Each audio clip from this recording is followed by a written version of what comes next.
Alright, today on the Austin Report we're going to be delving into politics once again.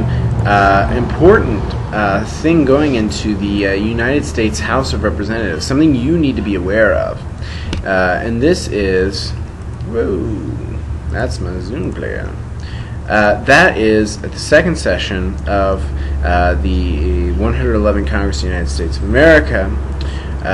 We have a bill which states that it's amending Section 3101 of Title 31 United States Code to strike out the dollar limitation contained in the subsection to $14.24 trillion. This is the national debt we're allowed to have.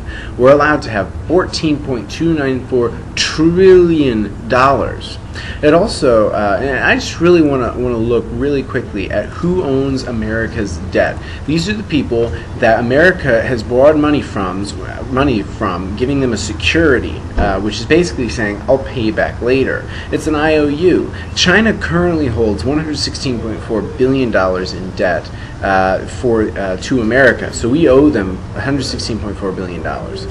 Japan, 97.4, the UK, Brazil, Russia, Luxembourg, Hong Kong, and Taiwan. Those are the top 8 people that we owe money to.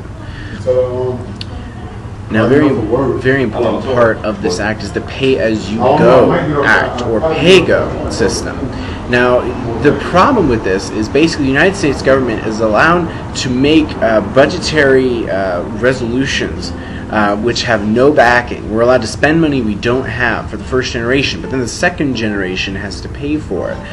In other words, we're allowed to accrue debt to any level we want, so long as it stays within the debt ceiling, which is now being raised yet again, and then we could just pass on the deficit to the next generation.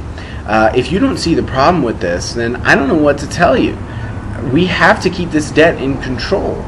Our generation, I'm 18 years old, my generation is inheriting a great amount of debt from the previous generation. They inherited debt from the previous generation. The United States debt is at the highest it's ever been.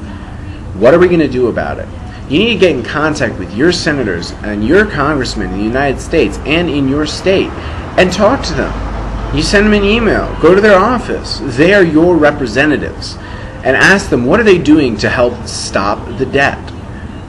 Some ideas for ending the debt would be to trim out the legal system. We have way too much waste, way too many people that we don't need. It's very hard to get fired from a state position. If we can reduce the state debt, then that'll also give us a model for reducing the federal debt.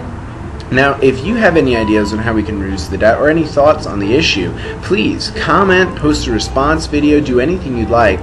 Keep the discussion going, and we'll see where it goes. Who knows? We could come up with a great idea that we can send to Congress and get something done. We are the people. We have the power, and we need to exercise it. And this has been another edition of the Austin Report.